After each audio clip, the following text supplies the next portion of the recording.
Chapter 1: The Last Ride. The wind always whispered through Dry Hollow before the sun came up. It slid across the desert floor like a restless spirit, kicking up dust and the occasional tumbleweed, and brushing against the porch of the last standing cabin at the edge of town. Inside sat Jed Rawlins, Jed to anyone who still remembered him, with his boots propped on a cracked wooden table and a tin mug of black coffee steaming in his hands. He was 73 years old, and every year weighed heavy on his bones like the canyons that surrounded him. His face was a roadmap of sun and time, creased, weathered, and honest. His gray mustache drooped down like an old sheriff's, and his eyes were the color of dried-out turquoise, pale, cold, and sharp when they needed to be. Dry Hollow hadn't seen much life in decades. Once a rail stop and cattle hub, now it was nothing more than a scattering of boarded-up windows and rusty memories. The post office closed in '92. The general store followed not long after. Now Jed was the last soul still living there, unless you counted the coyotes. But today felt different. Jed sat straighter than usual. There was something in the air, an itch, an ache. Maybe it was in his bones, or maybe it was just time. Either way, he felt it. He reached into the old footlocker beside his bed and pulled out a cracked leather pouch. Inside was a yellowing piece of parchment, brittle and stained, edges singed like it had survived a fire. It wasn't a map in the traditional sense. No north arrow, no scale. Just crude symbols, lines that led into the heart of the Red Canyons, and a Spanish cross carved in ink that had bled over time. Jed's hand hovered over it, reverent. His grandfather, Elijah Rawlins, had ridden with the infamous Coronado Expedition Scouts, or at least that's what the family claimed. Elijah died with a secret no one believed, that deep in the Arizona wilderness, beneath the painted cliffs, there was a stash of lost Spanish gold. Jesuit treasure, they said. Buried before the missionaries fled the wrath of empire and war. Most folks thought Elijah was full of sand and stories. But Jed, he'd seen too much in his years to call it nonsense. He tucked the map inside his coat. "Time to ride," he muttered. Out back, tied under the shade of a gnarled mesquite tree, was his horse.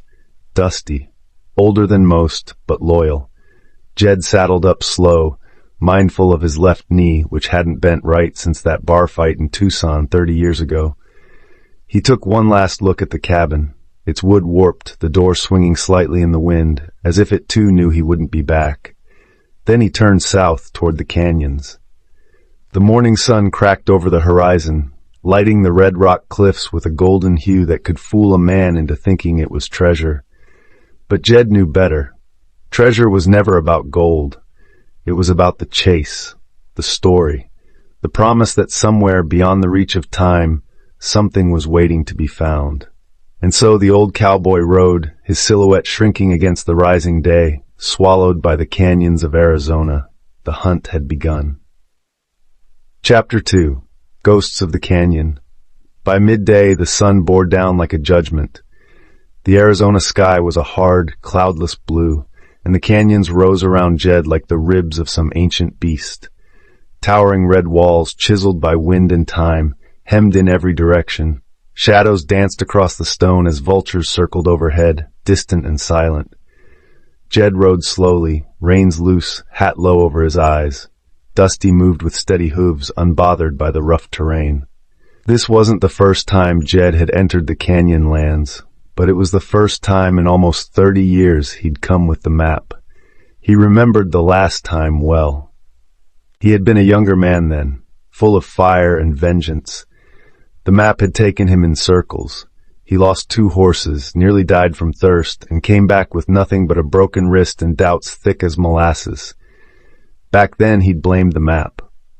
Now older and quieter, he blamed himself. The wind picked up as he reached a narrow pass, a slit between 2 red spires barely wide enough for Dusty to squeeze through. On the far side, the terrain opened to a small basin scattered with boulders and dead mesquite.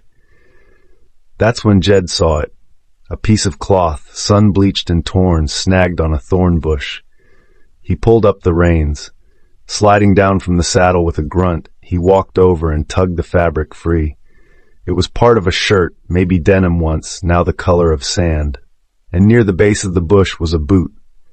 A man's boot, still laced, half buried in dry soil. Jed knelt down slowly.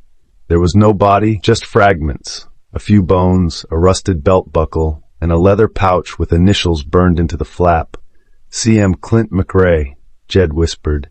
He hadn't thought of that name in years. Last he heard, Clint had gone missing chasing some rumor of gold in the very same canyons. Reckless, ruthless Clint, always one step ahead, or at least trying to be. Jed stood and scanned the ridge above. Was it just bones, or was it a warning? As if answering, the wind changed direction, bringing with it a whisper. It wasn't a voice exactly, more like a murmur, soft and low. Jed turned, suddenly aware of how quiet everything had become. No birds, no insects, just the wind brushing stone. They called this stretch Dead Man's Hollow. He tied Dusty loosely to a boulder and climbed a short ridge nearby. From the top, he could see a jagged path descending deeper into the canyon's belly, where the walls narrowed and the sun barely touched the ground. That was the path marked on the map. Jed took a breath.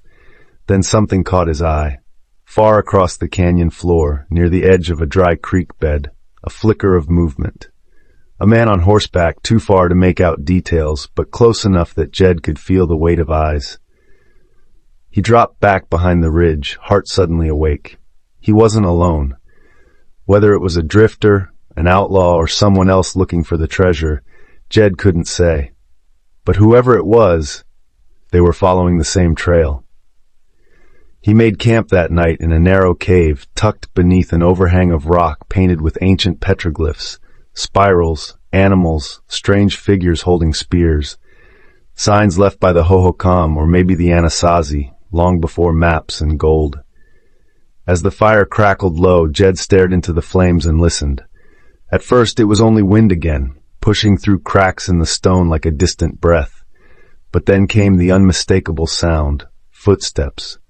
Not horses, not boots on gravel, bare feet, slow, deliberate. Jed reached for his revolver. The footsteps stopped just outside the firelight.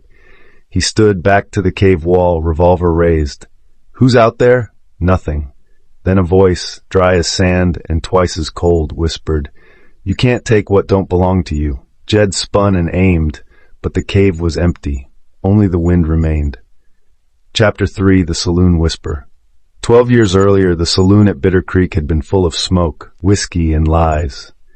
The floor creaked with every step. The brass rail along the bar had long since lost its shine, and the piano in the corner played a tune that sounded like it came from a broken heart. It was the kind of place where fortunes were lost faster than they were made, and where stories were worth more than bullets, though both could kill a man just the same. Jed Rawlins sat at the corner table, his hat pulled low, a half-empty bottle of rye in front of him. He'd been riding fence in Cochise County back then, trying to forget the things he'd seen in the war, and even harder trying to forget the things he'd done after it. But that night, fate came in wearing boots with one spur missing and a limp that could tell its own story. The man's name was Virgil Harlan, a prospector turned drunk, and by all accounts, a liar. He shuffled into the saloon with dirt caked to his skin and something wild in his eyes. Folks gave him space. Men like Virgil had a way of unraveling in public. He ordered a whiskey, took one sip, then turned and looked straight at Jed. "You got that look," Virgil said, walking over. Jed didn't answer. "The look of a man who's riding from something," Virgil continued, leaning on Jed's table. "Or riding to it." Jed looked up slowly. "I ain't in the mood for riddles." "Good." Virgil grinned, teeth yellow and scattered. "I ain't got riddles. I got truth, and it's a rare thing these days." He pulled a crumpled piece of parchment from inside his vest and dropped it on the table.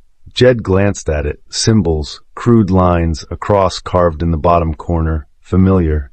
"I found it," Virgil said, lowering his voice. 12 miles south of Red Fang Ridge. The Spanish gold, Jesuit stash, the The same one the Coronado scouts left behind.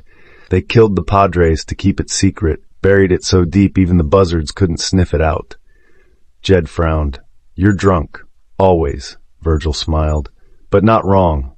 He leaned closer. I went too far, saw things I shouldn't have. There's ghosts in them canyons, Rawlins. I heard 'em speak, whispers in the stone, voices in the riverbeds. One told me my own name, and I ain't never said it out loud in 20 years. Jed didn't speak. Virgil slid the map across the table. I can't go back. They won't let me. But you look like the kind of man they might respect. Jed picked up the paper, studied it. His grandfather's old stories echoed like thunder in his mind. The same cross, the same canyons. You want something for this? Jed asked. Virgil took another sip. Nothing but your word.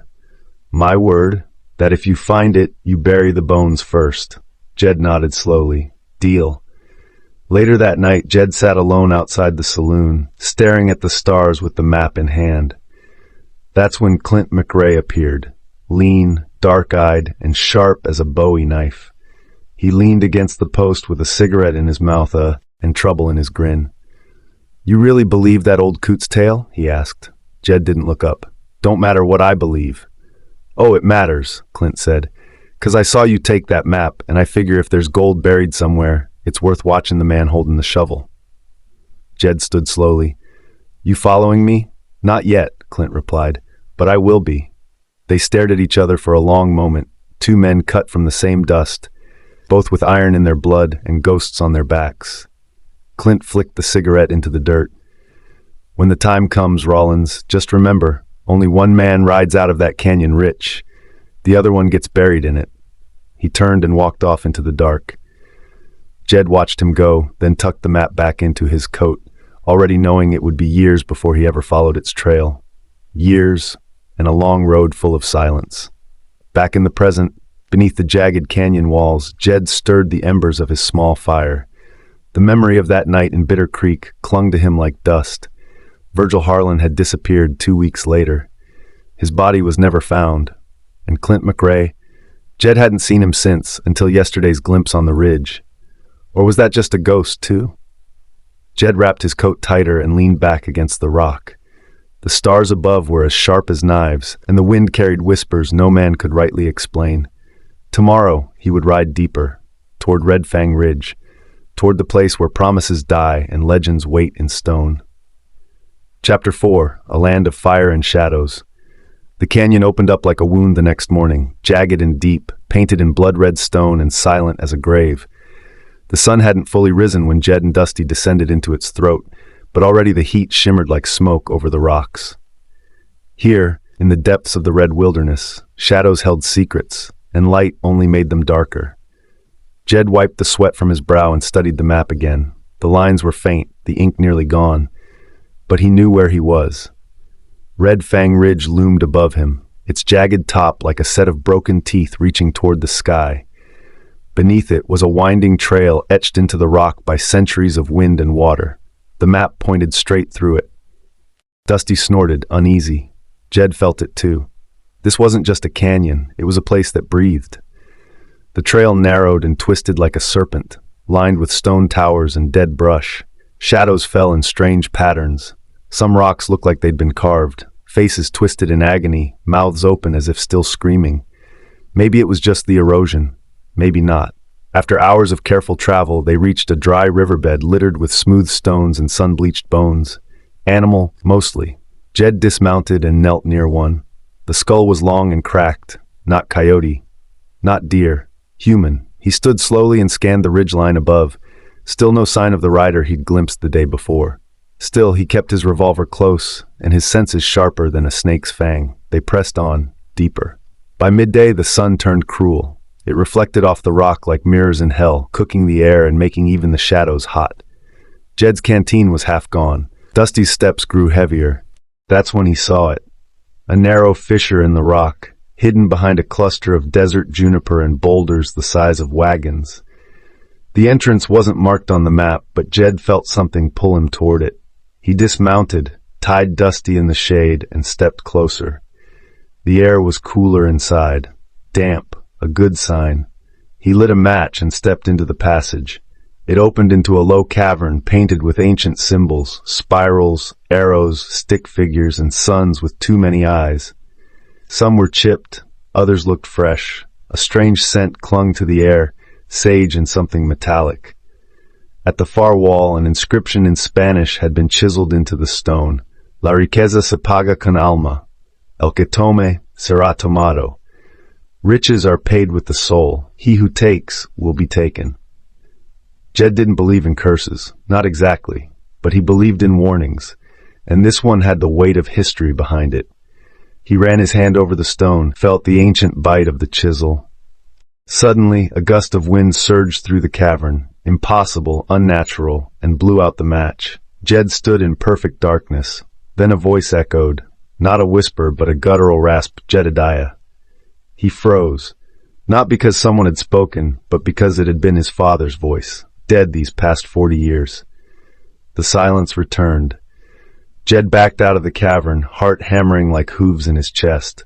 When he stepped back into the light, he looked around wildly. Nothing. Only Dusty. Only the canyon. But something had changed. He could feel it. As if the canyon had woken up, and it was watching. That night, Jed camped near the riverbed beneath a twisted cottonwood tree.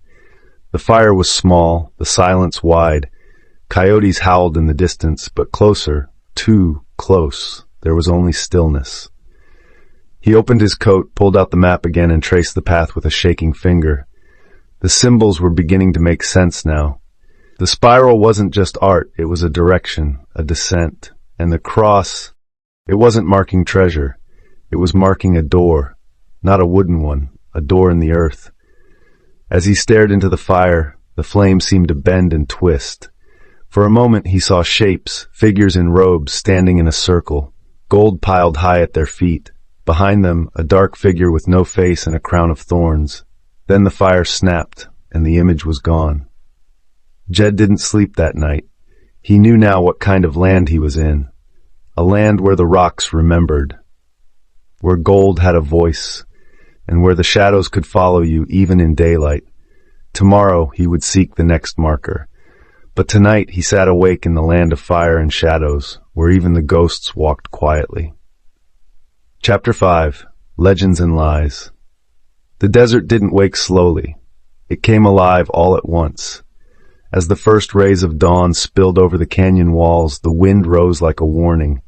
It whistled through narrow stone cuts and dry mesquite, stirring up dust and the restless memories of the land. Jed was already packed, his fire long dead, the coals cold. He hadn't slept. He guided Dusty down the next leg of the trail, deeper into the folds of the canyon, the red rock closing in around them. Every step echoed with history, most of it forgotten, all of it unfinished. By mid-morning, the path forked at the base of a weathered sandstone pillar, marked with a spiral sun carved high into its face. Jed stopped. That spiral again. It had shown up 3 times on the map, always near the same faded ink notation. Sombra Vieja. Old Shadow. He didn't know if it meant a place or something worse. Just ahead, near the fork, a figure sat cross-legged beneath the shade of a shallow rock shelf. For a moment, Jed thought it was a trick of the light, until the man lifted his head and opened one eye. He was old, maybe older than Jed, with deep copper skin, silver braids, and a single feather tied into the end of one. He wore a woven vest, leather trousers, and no shirt. His face was a map of its own. "You've come a long way to chase a dying story," the man said calmly, as if he'd been waiting. Jed reined Dusty in and narrowed his eyes. "I ain't chasing stories, just finishing one." The old man smiled. "They always say that, and they always come alone." Jed dismounted slowly. "You got a name? Sage," the man said, as if that explained everything. Jed took a moment. He had heard of Sage before in whispers at trading posts, in low talks around desert fires. A desert guide, a mystic, a man who claimed to speak to the land itself. "You know what this is?" Jed asked, unfolding the map and showing it. Sage didn't look at the paper. He looked into Jed.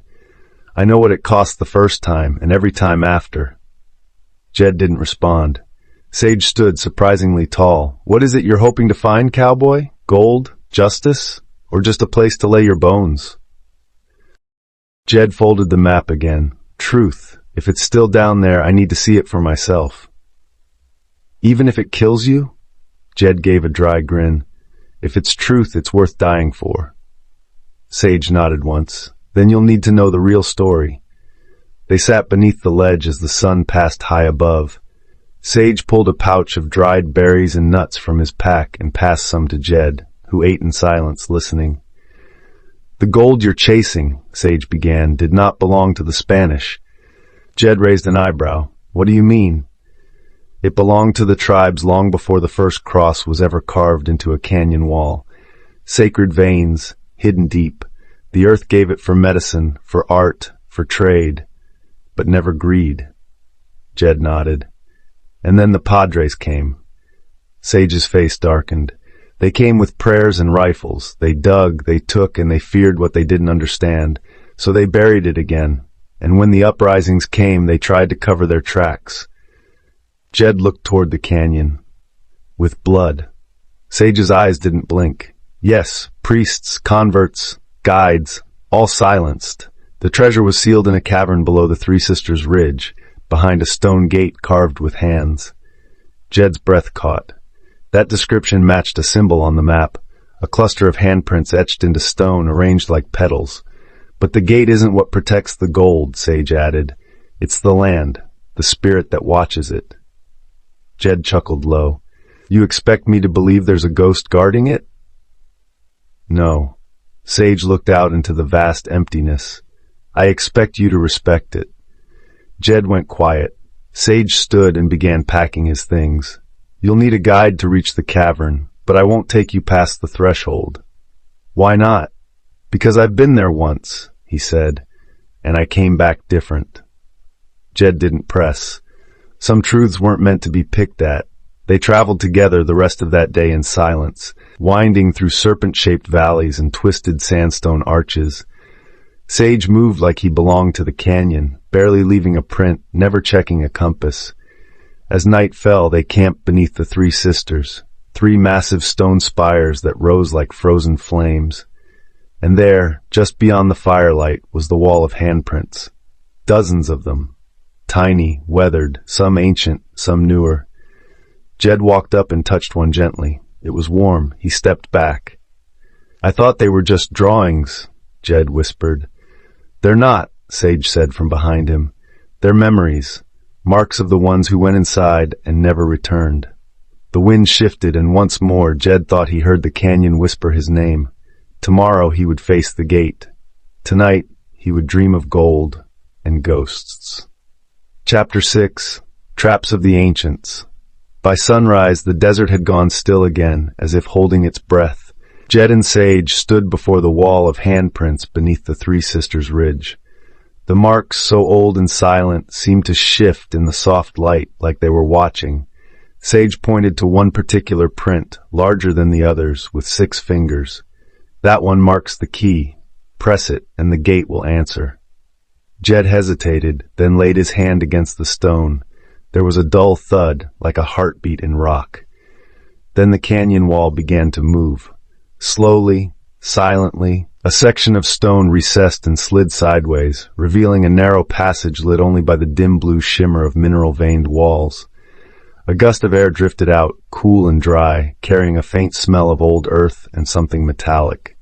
Sage didn't follow. This is where I stop, he said. Jed turned. You sure? Sage nodded. I've gone as far as the canyon will allow me. The rest is between you and what waits inside. He handed Jed a small bundle wrapped in deer hide. Flint, oil, dried cactus. You'll need light. And this. He reached into his satchel and produced a stone pendant etched with the same spiral symbol. Wear it. The spirit knows the mark. It may help. Jed took it without question and tucked it under his shirt. Then he turned and stepped into the passage. Inside the canyon's heart. The passage was tighter than expected, barely wide enough for Jed to squeeze through. The light from his torch flickered wildly off the quartz-veined walls.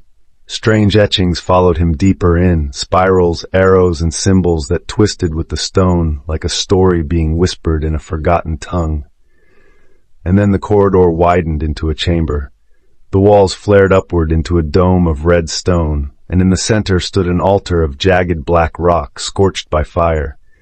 On it, bones, small, brittle, arranged in a circle. Jed stepped carefully. That's when the ground shifted. A subtle click underfoot. Too late to react. The floor dropped 6 inches with a grinding groan, and instantly shafts of wood launched from the walls. Jed ducked and rolled, one bolt scraping his shoulder and leaving a hot streak of pain. He cursed and pressed himself flat to the ground. Above, the chamber returned to silence. The trap had triggered, but not killed. He sat up slowly, breathing hard. His shoulder was bleeding, but not deep. This wasn't just a tomb, it was a maze of death. He moved forward, following the symbols along the walls like breadcrumbs. Every few steps the carvings changed. First animals, then skeletons, then gold ingots stacked in piles with fire beneath them. Warnings. The next corridor had a split, 2 tunnels, one carved with spirals, the other with a dagger. He chose the spiral. Good thing. The dagger path was rigged. He could see the collapsed floor from where he stood. Anyone who took that way was already buried below. Further in, a new sound, dripping. He turned a corner into a chamber where water trickled down the walls. In the center was a basin. Floating in it, coins, dozens of them, weathered but clearly Spanish. Jed reached for one. A whisper again. Take and lose.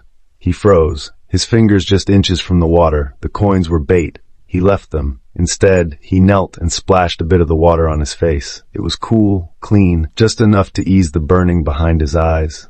He pressed on. The final door. 2 hours later, Jed reached the final chamber. A massive stone door stood before him, 12 feet tall, with a carving of a man kneeling, arms outstretched to the sky. Surrounding the figure were flames, and above him the gold. But the expression on the man's face was not joy. It was terror. There was an inscription beneath. He who takes the sun's heart will carry its curse forever. Jed reached into his coat and pulled out the map. The last marker matched the symbol on the door. This was it. He touched the carving. Nothing. He tried pressing the spiral pendant into a small hole at the base. Click. The stone groaned again, and this time parted slowly, revealing a chamber behind so bright it almost blinded him. He stepped inside. The torchlight caught gold, stacks of it. Jesuit crosses, chalices, coins, plates, and masks heaped into the corners of the cave like a forgotten empire. The walls glittered with embedded veins, and the air buzzed with static like the room held its breath. Jed stepped forward, awestruck. All the stories, all the blood, it had been true. But there at the very center sat a simple wooden box, untouched by time, no dust, no cracks. He knelt. Inside, not gold but a book, leather-bound, a journal. He opened it. The first page read, "To the one who finds this, know that the gold is not the treasure. It never was. It is what you learn on the way here and what you leave behind that matters." Signed, Father Ignacio, 1692. Jed exhaled, slowly, deeply. Behind him, the stone door began to close. Back outside, somewhere above in the canyon wind, Sage turned and looked toward the cliffs. He smiled. The canyon had let him in. Now it would decide whether to let him back out. Chapter 7. Blood and Betrayal. The gold was real, but it felt like ash in Jed's hands. He didn't take much, just one small coin to prove he'd found it. He wrapped the leather-bound journal carefully and slid it inside his coat. Then, with the echo of Father Ignacio's words still rattling in his head, "The gold is not the treasure," he turned to leave the chamber. The stone door opened again, slowly, as if the canyon had made its decision. Outside, the sun was high, blinding. Dusty still waited beyond the three sisters, tied under the shade of a crooked juniper. But something in the air had changed. It was still too quiet. Jed didn't get far before he spotted the boot prints, fresh, heavy, too large to be Sage's. The heel was worn in a way Jed recognized. Clint McRae. He barely had time to process before the click of a hammer sounded behind him. "Step easy, old man." Jed froze. Clint emerged from the rocks, revolver raised, sun behind him. He looked leaner than ever, eyes hard, jaw clenched. His horse stood behind him, saddlebags empty, waiting. Jed turned slowly. "Knew you were out there." Clint smiled without humor. "And I knew you'd find it. You're too damn stubborn not to." Jed didn't move. "You've been tailing me since Bitter Creek?" "Long enough," Clint said, circling.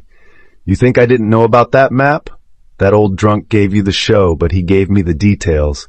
I just waited for the canyon to chew you up first." Jed nodded slowly. "Well, I'm still standing." "For now," Clint said. His eyes drifted to Jed's coat. "That journal, what's in it?" Jed hesitated. "Truth, warnings." Clint snorted. "I'll take my chances." He extended his hand. "Let's make this easy, Jed. Give me the journal, the coin, and anything else you found in there." Jed looked at him, long and hard. "And what then? You sell it? You melt it down? What's it gonna buy you? One more year before you die with nothing." Clint's smile faded. Better than dying with regrets. Jed's hand was near his holster now. "You sure you want to go down this trail, boy?" he asked. "I ain't a boy anymore," Clint said, and fired. The bullet grazed Jed's side, tearing through his coat. Jed dove, rolled, and came up firing. His shot struck rock. Clint flinched back. They scrambled behind opposite boulders, exchanging shots. The canyon rang with gunfire, as if the ghosts themselves were screaming. Jed was slower but smarter. He waited for Clint to fire again. Click. Empty. Jed stepped out, gun raised. But Clint was already moving, charging. They collided in the dirt, fists and boots and blood flying. Clint slammed Jed down, hand to his throat. "You should have died in that cave," he snarled. Jed grunted, brought his knee up hard. Clint reeled. Jed rolled free, grabbed his gun, and stood. Clint staggered to his feet, eyes burning. Jed leveled the revolver. "Don't make me." Clint reached into his coat and froze. His eyes changed. For a second, something like regret passed over him, maybe fear. Then he dropped his arm slowly. Jed held the gun steady. "I didn't come back out for the gold," Jed said. "I came out with the truth. There's something down there that doesn't want to be disturbed." Clint spit blood. "You're full of stories." Jed holstered his revolver. "Yeah," he said, "but I live to tell mine." Clint stood swaying, and then, without a word, he turned and walked away. Later that day, Jed returned to Sage's camp near the ridge, wounds bandaged, shirt torn. Sage sat by the fire, carving a piece of mesquite. "You left the gold," Sage said without looking up. Jed nodded. "Took the story instead." "That's worth more." Jed sat, pulled the journal from his coat, and handed it over. "You know this land better than I ever could. You keep it." Sage accepted it solemnly. Behind them, the sun dipped low, casting the canyon in firelight. And somewhere out there, Clint McRae vanished into the desert.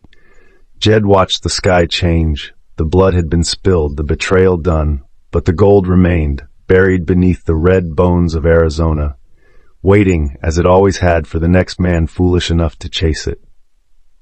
Chapter 8. The Heart of Gold. Jed stayed near the canyon ridge for 2 more days. He sat with Sage in the morning silence, drank bitter tea brewed from dried creosote leaves, and stared into the canyon's endless folds like a man watching time unravel. His side still ached where Clint's bullet grazed him, and the bruises on his ribs bloomed purple and black. But the pain wasn't what occupied his thoughts. It was the weight of the truth. On the 3rd morning, before the sun had fully climbed over the 3 sisters, Sage stood beside the fire and said, "You should go back." Jed looked up. "To what?" Sage smiled. "Whatever remains, whatever calls." Jed considered that. "I thought this was the calling." "It was," Sage said, "but not the treasure. The canyon never wanted to be emptied. It wanted to be remembered." Jed nodded slowly, and he understood now what the real heart of gold was. It wasn't the coins or chalices. It wasn't even the journal. It was the journey, the lessons, the past that refused to stay buried, not to haunt, but to teach. He stood and packed his gear. He left behind what little he could, a few cartridges, some food, a coil of rope. As he mounted Dusty, he turned to Sage one last time. "You think Clint made it out?" he asked. Sage only said, "That depends on whether he found what he was really looking for." Jed rode slowly toward the canyon's edge, each hoofbeat a drum of memory. When he reached the trailhead overlooking the basin, he stopped. Behind him, the sun lit the canyon's spires with fire. Ahead, the world stretched open. Dusty plains, forgotten towns, empty highways. He reached into his coat and pulled out the one gold coin he'd kept. It shimmered like false hope in the rising light. Then he did something strange. He buried it right there in the red dirt, beside the base of a prickly pear cactus, a quiet marker. Not for gold, but for wisdom hard-won. Weeks later, the town of Dry Hollow barely blinked when Jed returned. The saloon was still empty, the train station still rusted shut, but the air was cleaner somehow. The dust felt like it settled differently. Jed rebuilt the old porch railing with fresh cedar. He fed Dusty every morning, and in the quiet hours before dusk, he wrote. He poured everything he'd seen, everything he'd learned, into a small black journal, not the Spanish one. His own. He told of legends and loss, of greed and ghosts, of blood spilled and peace earned. He didn't write for glory, he didn't write for gold. He wrote so the canyon would be remembered. Somewhere far away. A stranger rode along a desert road, young, lean, eyes full of the horizon. At his side was a weathered saddlebag. Inside it, a folded map with a cross in red ink and a note scrawled across the margin in an old hand. The canyon doesn't give, it teaches. Bring respect or don't come at all. JR, the legend would rise again, as legends always do, but the gold, the true gold? It remained deep beneath the red stone bones of Arizona, unclaimed, undisturbed, undeniably real. Chapter 9. The Return. The wind was gentle, warm with desert breath as Jed stood before the lonely headstone on the hill overlooking Dry Hollow. The marker was old, cracked and softened by sun, but the name carved into it still held. Eleanor Rawlins, beloved, brave, free.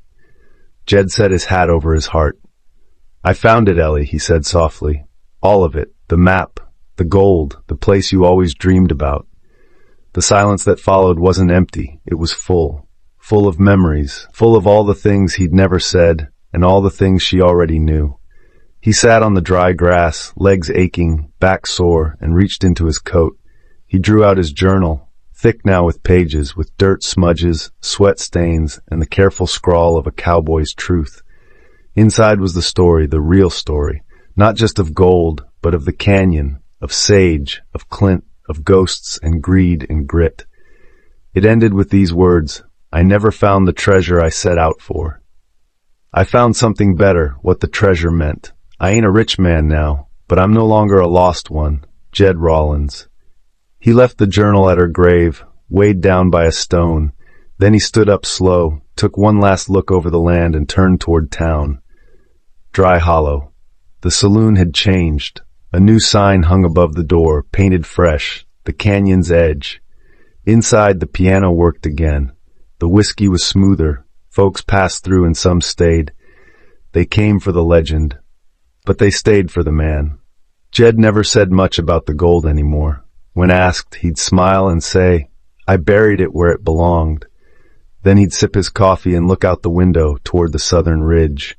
He fixed wagons, gave advice, played chess badly with the schoolteacher. Sometimes he'd ride out for days, and when he came back, his eyes would be dusty with memory. Sage visited once years later. No words were spoken, just a nod, a shared fire, and a sky full of stars. Clint McRae was never seen again. Some said he died in the desert. Others said he found his own gold, far from Arizona. But Jed, he never needed to chase anything again. Many years later, a boy barely 12 wandered into Dry Hollow with his father. The boy carried a hand-drawn map and a copy of Jed's journal, now printed and passed from hand to hand like a sacred text. He ran into the saloon and stared at the old man sitting by the window. "Are you him?" the boy asked. Jed looked up, smile soft behind his weathered beard. Depends who you're looking for. The cowboy who found the gold, the boy said. The one who met the ghosts, who rode with the wind. Jed leaned forward, eyes twinkling. No, son, he said gently. I'm just a man who listened when the canyon spoke. And with that, the legend of Jed Rawlins faded into the red stone echoes of Arizona, where treasure wasn't found in what was taken, but in what was understood.